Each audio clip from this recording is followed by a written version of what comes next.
అది ఏసీ ఏం పని ఫోన్ పచ్చేసినావు వాళ్ళకి వచ్చేసినట్టున్నారు ఇంకా పెట్టేసి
నిన్న శృతి సీమంత సింధూరి కృత పాదాబ్జ ధూళిక అది ఇంకా కంప్లీట్గా మనం చెప్పుకోలేము. సీమంతం దగ్గరే ఆగిపోయినాం. సీమంతిని అంటే పాపట కలది. ఈ సీమంతము సీమంతిని ఎందుకు వచ్చిందంటే ఆ పాపట దగ్గర ఏదు పంది ముళ్ళతో భర్త ఆ పాపటిని ఇట్లా తీస్తాడు. ఎప్పుడు అంటే భార్య గర్భవతి అయినప్పుడు, అంటే గర్భవతి అయ్యే వరకు ఆవిడికి పాపట్లో ఈ పాపడి తీసుకోకపోయినా తప్పులేదు. ఆ పాపడి తీసి ఆ ఏదు పంది ముళ్ళుతో 12 సంవత్సరాలకి లోపల అంటే మెచ్యూర్ కానటువంటి అమ్మాయిల్ని తెల్లవారుజామున 4 గంటలకి ఒక మర్రి చెట్టు దగ్గరికి పంపించి ఆ మర్రి ఇగుళ్ళు తెప్పిస్తారు. ఆ ఇగుళ్ళను ఆ పిల్లే దంచాలి.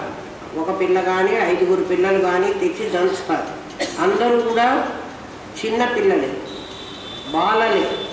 వాళ్ళు తెచ్చి దంచి ఆ పాలను, పాలంటే పాలు కావాలి, మర్రి పాలు కాదు, మర్రి ఇగుళ్ళు దంచిన రసం, దాని పాలని అంటారు. కానీ ఆ రసాన్ని మంత్రపూరితంగా ముక్కులో ఒక చుక్క పిండుతారు. అది కుడి ముక్కులో పిండినట్లయితే అంటే ఆ చిగుళ్ళకి ఆ శక్తి ఉందేమో. ఆయుర్వేద శాస్త్రం ప్రకారం ఏం శక్తి ఉందో నాకైతే తెలియదు, నేను ఆ మెడిసిన్ చదువుకోలేదు.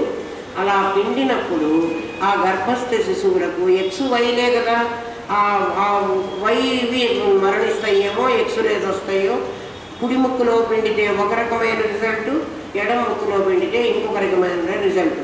అట్లా అమ్మాయి కావాలన్నా అబ్బాయి కావాలన్నా ఆ మంత్రంలో పుంసవన సీమంతము దాని పేరు.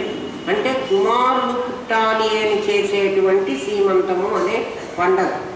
దాని నుంచి సీమంతిని నుంచి సీమంతం వచ్చింది. ఇక్కడ సీమంతంతో సంబంధం లేదు, ఎవరికి సీమంతం జరగలేదు. శృతి సీమంత సింధూరి కృత పాదాబ్జ ధూళిక అని అమ్మవారికి పేరు. శృతి సీమంతిని. శృతి అంటే రుక్కు, యజస్సు, సామ, అధర్వణ అనేటువంటి 4కి శృతులు అని పేరు. వేదాలు. ఇక్కడ వేదములు అనేటువంటి సీమంతులు, సీమంతినులు అంటే స్త్రీలు. వేదాలు 4ని స్త్రీలతో పోల్చారు. వాళ్ళు సింధూరములో పెట్టుకున్నటువంటి ఆ బొట్టు ఏదైతే ఉందో అది అమ్మవారి పాదాలకి నమస్కారం చేసినప్పుడు ఎవరు నమస్కారం చేశారు? పొయిటిక్ వేలో చెప్తున్నారు, అనుకుంటే ఏం లేదు. ఆ వేదాలు 4ని స్త్రీలుగా పోల్చారు, సీమంతునులుగా పోల్చారు. వాళ్ళు ఈ అమ్మవారి పాదాలకు నమస్కారం చేస్తున్నాక వాళ్ళ ఆ సీమంతము ఆ పెట్టుకున్నటువంటి బొట్టు ఈవిడ పాద అబ్జ ధూళిగా మారింది. అంటే వేదాలన్నీ ఏదైతే ప్రతిపాదించినాయో అవి అమ్మవారి పాదధూళులు అని అర్థం. వేదం ఏం ప్రతిపాదించింది అంటే వేదం ప్రతిపాదించినటువంటి పాదధూళులు ఆ వేదం చెప్పినటువంటి వేద ప్రతిపాదితమైన కర్మ, ఉపాసన, జ్ఞాన కర్మ. వేదం ప్రతిపాదించిన ధూళులు ఏమిటి అంటే వేద ప్రతిపాదితమైనవి, అవైదికమైనవి కాదు. వేదం ఏదైతే చెప్పిందో అలాంటివి. అంటే వేద ప్రతిపాదితమైన కర్మలు, వేద ప్రతిపాదితమైన ఉపాసనలు, వేద ప్రతిపాదితమైన జ్ఞానం, ఈ మూడు కూడా 4 వేదాలు చెప్పినటువంటి ఆ వేదాలు స్త్రీలైతే ఆ నిగమములు, నిగమం అంటే వేదం, ఆ శృతి అంటే కూడా వేదమే. వాళ్ళు ఆ అమ్మవారి పాదధూళులుగా ఉన్నారంటే ఆ అమ్మవారు వేద ప్రతిపాదితమైన కర్మలనే ప్రోత్సహిస్తోంది అని అర్థం. పొయిటిక్ వేలో అట్లా చెప్పారు. శృతి సీమంత సింధూరీ కృత పాద అబ్జ ధూళిక పదం అర్థమైంది కదా. శృతి సీమంతులు వాళ్ళు సింధూరం పెట్టుకున్నారు. ఆ సింధూరం ఏమిటి అంటే వేద ప్రతిపాదితమైన కర్మలు. ఆ వేదాలన్నీ ఆమెకు నమస్కారం చేస్తే, వేదాలు ఏమిటి నమస్కారం చేయంటే వేదాలని స్త్రీలుగా పోల్చారు. ఆ వారి పాదధూళులు ఆమెకి తగిలినయి, ఆ పాదాలు అలా ఉన్నాయి. అంటే ఆ సింధూరం అనేటువంటి దానితో ఆమె పాదాలు దూసరితమైనవి అని అర్థం. శృతి సీమంత సింధూరి కృత పాదాబ్జ ధూళిక సకల ఆగమ సందోహ. వేద ప్రతిపాదితమైన కర్మ, ఉపాసన, జ్ఞానం అని చెప్పారు. అవే వాళ్ళు పెట్టుకున్నటువంటి సీమంతాలు. ఎవరు వాళ్ళు? వేద మాతలు. అంటే ఋగ్వేదానికి ఒక మాత, యజుర్వేదం ఆవిడకు ఒక మాత, వాళ్ళని అమ్మలుగా పోల్చారు. అంటే వేదాలన్నీ ఆవిడ చేతిలో ఉన్నాయి. ఈ వేదాలన్నీ ఆవిడ బంధించినటువంటి లా కోడ్. అది నిజాజ్ఞ అన్నాం కదా. ఎక్కడో నిజాజ్ఞ, రూప, నిగమ, ఆగమ అనేటువంటి రెండు కూడా అమ్మవారు విధించినటువంటి, ఆవిడ రాసుకున్నటువంటి criminal procedure code, civil procedure code. అది ఇప్పుడు మనకు అర్థమైపోయింది. శృతి సీమంత సింధూరీకృత పాదాబ్జ ధూళిక సకల ఆగమ సందోహ సుక్తి సంపుట మౌక్తిక. ఇందాక నిగమములు చెప్పాడు, ఇప్పుడు ఆగమము చెప్తున్నాడు. సకల ఆగమములు అంటే ప్రొసీజర్, తంత్రము అని చెప్పాను. అది నిగమము అంటే వేదము, ఆగమము అంటే దాన్ని ఆచరించేటువంటి తంత్రం, ప్రొసీజర్. ఆ ఆగమములన్నీ, సకల ఆగమములు ఎలా ఉన్నాయంటే సుక్తి సంపుటము. సుక్తి అంటే గవ్వ, సుక్తి అంటే సుక్తి భస్మము అంటారు, సుక్తి రజతము అంటారు. వేదాంతంలో ఎక్కువ వస్తుంది సుక్తి రజతము. సుక్తి అంటే గవ్వ. ఆ గవ్వ మీద సూర్యకిరణాలు పడి అది వెండిలాగా కనిపిస్తుంది. గవ్వ మీద సముద్ర తీరంలో గవ్వలు ఉంటాయి చూడండి, అది వెండిలాగా కనిపిస్తుంది. నిజంగా అక్కడ వెండి లేదు. సుక్తి రజత భ్రాంతి అన్న దాంట్లో సుక్తిని రజతంగా, వెండిగా అనుకుంటారు. రజత అంటే వెండిగా అనుకుంటారు. సుక్తి సంపుటము అంటే పెట్టె. సంపుటము అన్న అర్థానికి పెట్టె అని అర్థం. అంటే ఇక్కడ పెట్టె ఏమిటి అంటే ముత్యపు చిప్ప ఒక పెట్టె, ఆ గవ్వ ఒక పెట్టె. ఆ గవ్వలో ఒక పురుగు ఉంటుంది. ఆ ముత్యపు చిప్పలు అనేటువంటి గవ్వల్లో ఒక పురుగు ఉంటుంది. ఆ పురుగు పైన కవరు ఆ గవ్వ. మనం ఒక పురుగు పోతుంటే దాని పైన ఇట్లా గవ్వలాగా ఉండేవి ఇంత పురుగులు వెళుతూ ఉంటాయి, మనం చూస్తాం. దాని బాడీలోనే నిర్మాణం అవుతుంది ఆ గవ్వ. అంటే దాని శరీరంలో ఉన్న కాల్షియం పోర్షన్ గవ్వలాగా మారుతుంది. అలాంటిది ముత్యపు చిప్ప. దాంట్లో ఒక చిన్న పురుగు ఉంటుంది. ఆ పురుగు ఏం చేస్తూ ఉంటుందంటే స్వాతి వర్షం ఎప్పుడు వస్తుందో, స్వాతి వానలకి ముత్యపు చిప్పలాగా ఎదురు చూస్తున్నాను అని అంటారు. నవలల్లో సాధారణంగా ఇది ఉపయోగిస్తారు. స్వాతి వానకు ముత్యపు చిప్పలాగా. ముత్యపు చిప్పని ఆలి చిప్ప అని కూడా అంటారు. ఆ చిప్పలో ఒక పురుగు ఉంటుంది. అది సముద్రం పైన ఆ నీళ్ళ మీద తేలి ఉంటుంది. ఎప్పటి వరకు తేలుతుంది అంటే స్వాతి చినుకు పడే వరకు. ఆ స్వాతి చినుకు కనుక ఆ ముత్యపు చిప్పలో పడితే స్వాతి చినుకు అంటే స్వాతి వర్షం. ఆ స్వాతి నక్షత్రంలో వచ్చేటువంటి వర్షం సముద్రంలో పడితే ఉప్పు నీళ్ళు అయిపోతుంది. అదే బిందువు ముత్యపు చిప్పలో పడితే ఆ పురుగు ఆ నీళ్ళని తాగేస్తుంది. నీళ్లు చాలా కాదు, ఒక చినుకు. అది తాగగానే దాని శరీరం ముత్యంలాగా తయారవుతుంది. అది నిజమైన ముత్యం. మనం అందరం వేసుకునే ముత్యం కల్చర్ ముత్యాలు. అవి తయారు చేయబడిన ముత్యాలు, ఒరిజినల్స్ కావు. ఈ పురుగే ముత్యంగా తయారవుతుంది. ముత్యాలు పగడాలు అన్నీ కూడా పురుగులే. కోరల్ రీఫ్ అని ఉంటుంది సముద్రంలో. ఆ సముద్రం అడుగు పెడితే తీగలాగా ఉంటుంది ఆ జంతువు. దాన్ని ఆ తీగని తీసుకొచ్చి, అది తీగ అంటే చెట్టు తీగ కాదు, అది జంతువే, ప్రాణి. దాన్ని తీసుకొచ్చి కట్ చేసి ముక్కలు చేసి దాన్ని ప్రాసెస్ చేసి తయారు చేస్తారు. అవి పగడాలు. మనం అందరం వేసుకుంటే పగడాలు అవి కావు. అది కోరల్ రీఫ్లో నుంచే వస్తాయి. ఇవి ముత్యము చిప్పల్లో నుంచి వస్తాయి. ఎప్పుడైతే ఆ ముత్యము ఆ పురుగు ఆ నీళ్ళని తాగుతుందో, స్వాతివానని దాని నోట్లో మింగేస్తుందో, అది దాని బరువు పెరిగి ముత్యంలాగా తయారై అది సముద్రం అడుగులోకి వెళ్ళిపోతుంది.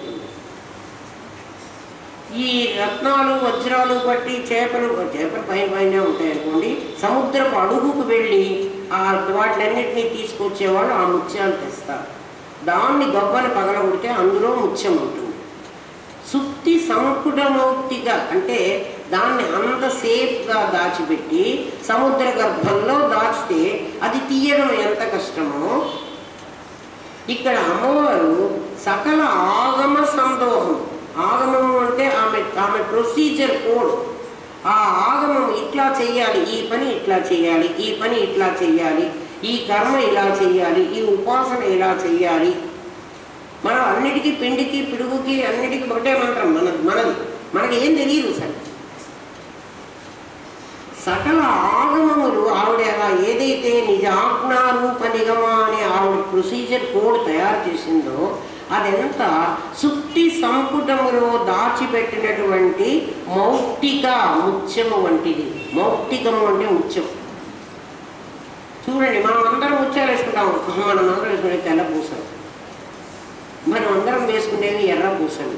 అవి పగడాలని మనం మురిసిపోతున్నాం. నిజంగా పగడాలు కావు. ఒరిజినల్ పగడాలు అయితే అవి చాలా ఖరీదు ఉంటాయి. మనకి పూసల వాళ్ళు వచ్చి 10 రూపాయలకి 5 రూపాయలకి ఒక దండ కూడా ఇచ్చిపోతారు. అవి పగడాలని మనం అనుకుంటూ ఉంటాం. అంటే పగడంలాగా ఉంటాయి, కానీ అవి నిజంగా పగడాలు కావు. నిజంగా ముత్యాలు కూడా కావు మనం వేసుకునేవన్నీ. సకల ఇక్కడ నిజంగా ముత్యాలు లేవు, ముత్యాలు ఉన్నాయనుకునేది. మరి సంపుటంలో ఎందుకు పెట్టారు అంటే అలా గవ్వలో దాచిపెట్టబడినటువంటి ముత్యముల వలె ఆ ప్రొసీజర్ తెలుసుకోవడం అంత కష్టం. అందుకని ఏదో మనకు తెలిసినటువంటి ప్రొసీజరు ఫాలో అయిపోతున్నాం. సకల ఆగమ సందోహం అంటే సమూహం, ఆగమ సమూహం అంతా కూడా ముత్యపు చిప్పలో దాచిపెట్టబడినటువంటి ముత్యంలాగా. ఇక్కడ సంపుటి అంటే మరొక అర్థం కూడా ఉంది. సంపుటీకరణ చేశారంటారు. మంత్రాన్ని సంపుటీకరణ చేస్తారు. అలా చేసి ఋషులు, ఆ మంత్రద్రష్టలైన ఋషులు దాన్ని సంపుటీకరణ చేసి దాన్ని మీకు మంత్రంగా ఇస్తారు. అట్లా సంపుటీకరణ చేసినటువంటి ఆ మంత్ర రాజం ఏదైతే ఉందో అది కూడా ఇలాంటి మౌక్తిక, ఈ ముత్యం లాంటిది అని అర్థం. పురుషార్థ ప్రదా పూర్ణ భోగిని భువనేశ్వరి. పురుషార్థ ప్రద, పురుషార్థములు అంటే మనం ఇక్కడ పురుషుడు కోరదగినవి అని కాదు, స్త్రీలు కోరదగినవి, పురుషుడు కాదు, జీవుడు కోరదగింది. జీవుడు ఏం కోరతాడు? ధర్మ, అర్థ, కామ, మోక్ష. మోక్ష ఎవరు కోరటం లేదు. ఎందుకంటే వివాహ సమయంలో ధర్మేచ అర్థేచ కామేచ త్వయేషా నాతి చరితవ్య అనే చెప్పిస్తాడు పురోహితుడు. ఈ మధ్యన మోక్షేచ కూడా చెప్పేస్తున్నాడు. మోక్షేశం అది భార్యకి భర్తకి సంబంధించింది కాదు. భార్య మోక్షం పొందాలంటే అది ఆవిడిష్టం, భర్త మోక్షం పొందాలంటే అది అతనిష్టం. ఎవడికి వాడికి వాడి గురువు దగ్గరికి వెళ్ళి వాడు ఆ ప్రొసీజర్ని ఫాలో అయ్యి ఆ గురువు చెప్పినటువంటి విధానంలో తన జీవితాన్ని తను సార్థకం చేసుకుంటాడు. ఇది మిగిలిన కర్మకాండలో అంతా భర్త చేసినటువంటి పుణ్య పాపాలు భార్యకు వస్తాయంటారు. మోక్షం విషయంలో మాత్రం ఎవరికి పంచుకునే వ్యవహారమే లేదు, పంచుకోవడానికి వీల్లేదు. ధర్మేచ అర్థేచ కామేచ అనే తండ్రి, పెళ్లి కుమార్తె తండ్రి ఆ పెళ్లి కుమారుడితో ప్రమాణం చేయిస్తాడు. పెళ్లి నాటి ప్రమాణాలు అని అదే ప్రమాణం. ఏమని ప్రమాణం చేయిస్తాడంటే, ఎవరికన్నా ధర్మం చేయాలన్నా, ధర్మ కార్యాన్ని ఆచరించాలన్నా, ఆ ధనం సంపాదించాలన్నా నువ్వు సరైన మార్గంలో సంపాదిస్తున్నావో లేక అన్యాయం అక్రమ మార్గంలో సంపాదిస్తున్నావో ఆ సంగతి, కామేచ కోరికలు తీర్చుకోవడము, ఈ మూడు కూడా నా కూతుర్ని అధిగమించి నువ్వు చేయడానికి వీల్లేదు. అంటే విదౌట్ హర్ నాలెడ్జ్ నువ్వేం చేయకూడదు. ఈ మూడు ఆమెకి తెలియాలి. ఎవరు మీ ఆయన ఇలా చేస్తున్నట్టు కదమ్మా ఆ వ్యాపారం అని అంటే, ఏమో మా నాకు అసలు తెలియదు అంటారు. ఆమెకు తెలియకుండా నీకు చేసే అధికారం లేదు. నువ్వు తప్పు చేస్తున్నావో రైట్ చేస్తున్నావో నీకు చక్రం ఆమె చెక్ చేస్తుంది. అందుకని ప్రతి ఒక్కటి కూడా నా కూతురుతో సంప్రదించి నువ్వు చెయ్యి అని పెండ్లి కూతురు తండ్రి చెప్తాడు. ధర్మేచ అర్థేచ కామేచ త్వయేష నాతి చరితవ్య, ఈ అమ్మాయి మాటను నువ్వు అతిక్రమించడానికి వీల్లేదు అంటాడు. వాడు నాతి చరామి అంటాడు. ఆ మాటలకు అర్థం తెలియదు కదా, ఆ బాబునే చెప్తున్నాడు, మనం పలికేస్తున్నాం. అవును నేను ఈ అమ్మాయికి అధిగమించి చెయ్యను అంటున్నాడు. ఇప్పుడు మరి డైవర్స్ దాకా ఎందుకు వస్తుందరా, ఎందుకు కొట్లాడుకు వస్తున్నారా? ప్రమాణం చేశారు కదా, అవును అన్నీ ఆమెకి చెప్పే చేస్తాను అని. తర్వాత పెళ్ళైన మర్నాటి నుంచి నువ్వు అనవసరం, నువ్వు ఆడదాన్ని నోరు మూసుకో ఏమిటో మరి లేదు. ఎందుకంటే ప్రమాణం చేసి పెళ్లి చేసుకున్నాడు. ఈ మాట అందరూ చెప్పారు. అది చెప్పిన తర్వాతనే ఈ తండ్రి తాళి కట్టడానికి పర్మిట్ చేస్తాడు, లేకపోతే ముందు తాళి కట్టనియ్యరు. ఈ మాట చెప్పిన తర్వాతనే తాళి కడతారు. పురుషార్థములు మూడే ఇవి. అంటే లౌకికమైనటువంటి శుభభోగాలు అనుభవించే పురుషార్థములు మూడు. ఏమేమిటి? ధర్మము, అర్థము, కామము. అర్థకామాలు ధర్మబద్ధమై ఉండాలి. నువ్వు కోరికలు తీర్చుకో, కానీ ధర్మబద్ధమైన కోరిక తీర్చుకోవాలి. ధనం సంపాదించు, ధర్మబద్ధమై సంపాదించు. అధర్మ మార్గంలో ధనం సంపాదించడానికి వీల్లేదు. ప్రతిదీ కూడా ధర్మంతో కలిపే నువ్వు చెయ్యాలి. లేకపోతే అధర్మమైనటువంటి ఆ అర్థకామాలు నీకు సుఖాన్ని ఇవ్వవు, దుఃఖాన్నే ఇస్తాయి. పురుషార్థములు అవి. కానీ అమ్మవారు ఏమిటంటే పురుషార్థ ప్రద పూర్ణ. పురుషార్థములు మూడే భోగమైనటువంటి ప్రాపంచికమైనటువంటి సుఖభోగాలు అనుభవించడానికి ప్రపంచంలో పుట్టి చచ్చే వరకు మూడిట్లో సరిపోతుంది. మూడు పురుషార్థములు చాలు. చచ్చిన తర్వాత కూడా నాకు కావాలి అంటేనే మోక్ష పురుషార్థం ఎంటర్ అవుతుంది. నీకు మోక్ష పురుషార్థం కావాల్సింది ఈ దేహం ఉన్నప్పుడు కాదు, ఈ దేహ పతనానంతరం మళ్ళీ దేహం తెచ్చుకోకుండా నేను రక్షించడానికి నీకు మోక్ష పురుషార్థం కావాలి. మోక్ష పురుషార్థం లేకపోతే ధర్మ అర్థ కామ అన్న పురుషార్థాలకి పూర్ణత్వం లేదు. పూర్ణత్వం అంటే కంప్లీషన్, అది అయిపోవడం అనేది లేదు. ఎందుకని? మోక్ష పురుషార్థం కలిసిన పురుషార్థాలు 4: ధర్మ అర్థ కామ మోక్ష. ఇందులో మూడే నువ్వు అనుభవించమంటున్నాడు. నీకు చేతనైంది మూడే. మోక్ష పురుషార్థం నీకు వీలైంది కాదు, నువ్వు చాలా కష్టపడవలసింది. అది ఎవరి ఇండివిజువల్ వాడు చూసుకోవలసింది, ఇంకొకటి వల్ల వచ్చేది కాదు. ధర్మార్థ కామాలు ఇద్దరు కలిసి చేయాల్సింది. మోక్షం ఒక్కడే చేయవలసింది, ఇద్దరు కలిసి చేసేది కాదు. పూర్ణ, ఆ పూర్ణమైనటువంటిది ఏదో, ఈ మూడు పురుషార్థాలకు పూర్ణం చేసేటువంటిది ఏదైతే ఉందో ఆ పురుషార్థాన్ని నువ్వు ఇస్తావమ్మా. నువ్వు నాకు ఇస్తున్నావు. ఎవరు అంటే భోగిని. ఆమెట భోగిని, ఆమె పేరు. భోగిని అంటే భోగమును అనుభవింప చేసేది. లిటరల్ మీనింగ్ అంటే భోగాన్ని అనుభవింప చేసేది. మనకి అనేకమైన సుఖాలు ఉన్నాయి ఈ ప్రపంచంలో. అన్ని సుఖాలు ఉన్నాయి. శబ్దస్పర్శ రూపరస గంధాలకు సంబంధించిన సంయోగ కారణాలన్నీ సుఖాలు. సుఖాలు కాదు, స్వీట్ కోటెడ్ పిల్స్. అంటే తీయగా కనిపించేటువంటి చేదు మాత్రలు తీయగా ఉంటాయి. డాక్టర్ గారి దగ్గరికి వెళ్ళి మనం వెళ్ళామనుకోండి, మనకి చేదు మందు మింగించాలి. ఆ చేదు మందు మింగించడానికి మనం చేదు మింగం కదా, అందుకని దానికి పైన స్వీట్ కోటింగ్ ఇస్తారు. దాన్ని నోట్లో పెట్టుకుని కనుక కాసేపు చప్పరించామో దాని చేదు బయటపడుతుంది. మనం నోట్లో పెట్టుకోగానే చేదు తెలియకుండా ఉండడం కోసమని దానికి పైన స్వీట్ కోటింగ్ ఇస్తారు. అది మింగేదాకా లోపలికి పోయి దాని చేతి దాని వ్యవహారం దాని పని అది చేస్తుంది. ఇవన్నీ ప్రాపంచికమైన సుఖాలన్నీ కూడా అలాంటివి. లోపల చేదు పైన తీయగా కనపడతాయి. అంటే క్షణకాల సుఖాన్ని ఇచ్చి శాశ్వతమైన దుఃఖాన్ని ఇస్తాయి అవి. అటువంటి భోగములను మనమందరం అనుభవించడానికే వచ్చాము ఇక్కడ ఈ ప్రపంచంలో. ఆమె భోగిని అంట. భోగిని అంటే అనుభవించడానికి వీలు చేస్తుంది. ఇదేమిటండి ఆవిడ వీలు చేయడం ఏమిటి? నాకు అన్ని సుఖాలు ఉంటాయి, నేను అనుభవిస్తాను కదా. అన్ని సుఖాలు ఉన్నాయి. మన ఇంట్లో అన్ని స్వీట్స్ అన్నీ చేసి పెళ్ళికి చాలా పెట్టారు. ఆ పేర్లు కూడా తెలియనన్ని స్వీట్లు చేసి పెట్టారు. కానీ నాకు షుగర్, నేను ఒక్క స్వీట్ కూడా తినలేను. ఇప్పుడు నాకు భోగం నాకు అనుభవించే అవకాశం ఉందా? అన్ని రకాల సుఖాలను అనుభవించడానికి వీలైతే భోగిని, ఆమె మాకు భోగిని అయింది. లేకపోతే రోగిని.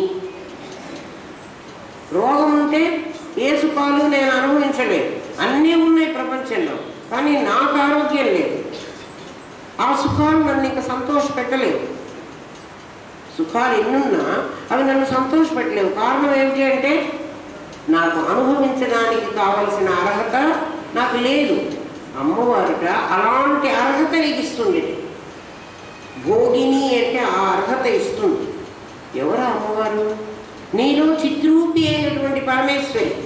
ఆవిడ నీకు భోగిని అవుతుంది. భోగాలన్నీ ఉంటే అనుభవించడానికి నీకు వీలు కాకపోతే ఆ అమ్మ అనుగ్రహం ఉంటే నువ్వు ఆ భోగాలన్నీ అనుభవించగలవు. నిజంగా భోగాలు అనుభవిస్తానా ఆలోచించు. నీకు పూర్ణ అయింది కదా ఆమె. చాలా అర్థం ఉంది. పూర్ణ అయింది కదా. పూర్ణ అయిందంటే ఏం చేసింది? ధర్మ అర్థ కామములు అనేటువంటి మూడు రకాలైనటువంటి పురుషార్థములలో మోక్షం అనేది మరో పురుషార్థం. ఎప్పుడైతే మోక్ష పురుషార్థాన్ని నువ్వు అవలంబించావో, అంటే 4 పురుషార్థాలు అవలంబించి నువ్వు పూర్ణుడివైనావో, ఎన్ని సుఖాలున్నా అవి నీకు పట్టవు. వాటి మీద నీకు ఇంట్రెస్ట్ ఉండదు. నిన్ను భోగాన్ని అనుభవించేట్టు చేయదు. సుఖాలు లేకపోయినా నీకు ఆ లోపం కూడా ఉండదు. భోగిని అంటే అర్థం అంటే నిర్లిప్తమైనటువంటి ఉదాసీనమైనటువంటి భావాన్ని నీకు కలిగిస్తుంది. అప్పుడు నీకు నాకు ఇది లేదే, నాకు అది లేదే, నాకు ఇంకో కారు లేదే, నాకు ఇంకొకటి లేదే, ఈ దుఃఖం ఉండదు. చూడండి, ఒకటే నీకు అవన్నీ ఇస్తుందని చెప్తున్నది. సేమ్ అదే పదం నీకు వాటి మీద ఇంట్రెస్ట్ లేకుండా చేస్తుంది అని. ఎప్పుడు? భోగిని పూర్ణ అయినప్పుడు. అర్థమైందా? పూర్ణ కనుక నువ్వు అయితే, పూర్ణ అంటే పురుషార్థములలో 4వ పురుషార్థమైనటువంటి మోక్ష పురుషార్థాన్ని నీవు అవలంబిస్తే నీకు అక్కడ ఆవిడ ఈ ప్రాపంచికమైన సుఖాలను అంతకుముందు నీకు అనుభవింపజేసింది. నీకు ఆరోగ్యం ఇచ్చి సుఖాలను అనుభవించి భుక్తిముక్తి ప్రదాయిని ఆ పదానికి అర్థం అనుభవింపజేసింది. ఎప్పుడైతే నువ్వు మోక్షం కావాలి అనేటువంటి మార్గంలో ప్రయాణం చేశావో నీకు సుఖముల యందు ఆసక్తి తగ్గించింది. అవన్నీ ఉన్నా సరే లేకపోయినా సరే, అంటే ఉదాసీన వైఖరిని నీకు ఇచ్చింది. ఇప్పుడు నువ్వు భోగినివే కదా, నువ్వు అనుభవిస్తున్న వాడివే కదా. ఏ సుఖం లేకపోయినా సుఖం ఉన్నట్టు, ఆ సుఖాల కోసం నువ్వు ప్రత్యేకంగా ఆశించిన అవసరం లేనట్టు. భోగిని భువనేశ్వరి. భువనేశ్వరి శ్రీమన్నగరనాయిక అని ఇంకోటి రాబోతుంది. అంటే ఈ భువనములు చతుర్దశ భువనములు. భువనం అంటే ఒక భూమి కాదు, చతుర్దశ భువనాలు, 14 లోకాలు ఉన్నాయి. ఈ 14 లోకాలకే ఆవిడే అధిపతి. మనకి కొన్ని మనకి ఆసియా ఖండం, ఐరోపా ఖండం, ఏవో 4 ఖండాలు, 5 ఖండాలు, 6 ఖండాలు ఉంటే ఒక్క ఖండానికి కూడా ఒకడు అధిపతి కాదు, ఒక దేశానికే ఒకడు అధిపతి. మనకు ఒక రాష్ట్రపతి, ఒక ప్రధానమంత్రి, మనకు సంబంధించినటువంటి వీళ్ళందరూ ఉన్నారు. అట్లా ఒక్కొక్క దేశానికి ఒక్కొక్కడు ఉంటాడు. అంత ప్రపంచానికంతా ఒకళ్ళు ఉండాలి. ఎవరున్నారు ఇప్పుడు చెప్పండి? మనకు తెలియదు ఎవరున్నారు. ప్రపంచానికంతా ఒకడే ఉండాలి, వాడు లేడు. కొన్ని భారతదేశంలో కొన్ని దేవుడు ఎవడు అంటే రాముడో కృష్ణుడో, ఎక్కువ మంది పూజించేటువంటి మెజారిటీ ఓటు చేసేటువంటి దేవుడు నార్త్ ఇండియాలో రాముడు కృష్ణుడు. మరి సౌత్లోకి వెళితే మురుగా గణపతి. అట్లా వెస్ట్కి బాంబేకి అట్లా వెళ్ళేటట్లయితే అక్కడ కూడా గణపతి అమ్మవారు. బెంగాల్కి వెళ్ళేటట్లయితే అక్కడ అమ్మవారు. అంటే ఈ దేశంలోనే 4 రకాల దేవుళ్ళని మనం పూజిస్తున్నాం. కానీ అమ్మవారు భువనేశ్వరి చిద్రూపిణి 14 లోకాలకి ఆవిడే అధిపతి. ఏ లోకంలో ఇంకొకళ్ళు ఎవరూ లేక, ఇంకొకళ్ళు ఎవరైనా ఉంటే ఆవిడ చేతి కింద ఆవిడ లాకోడ్ని అంగీకరిస్తూ వాళ్ళు ఏదన్నా ఉంటానంటే ఉండమంటుంది. కానీ ఆవిడ అధిగమించి ఉంటానంటే ఉండమంటుంది. ఇప్పుడు చూడండి, సత్ అన్ని లోకాల్లో ఉండేది ఆవిడే చేస్తోంది అని అంటున్నాం కదా. సత్తు అన్ని శరీరాల్లో ఉంది. చిత్తు లేకపోతే సత్తుకు ఉనికి లేదు. సత్తును అణి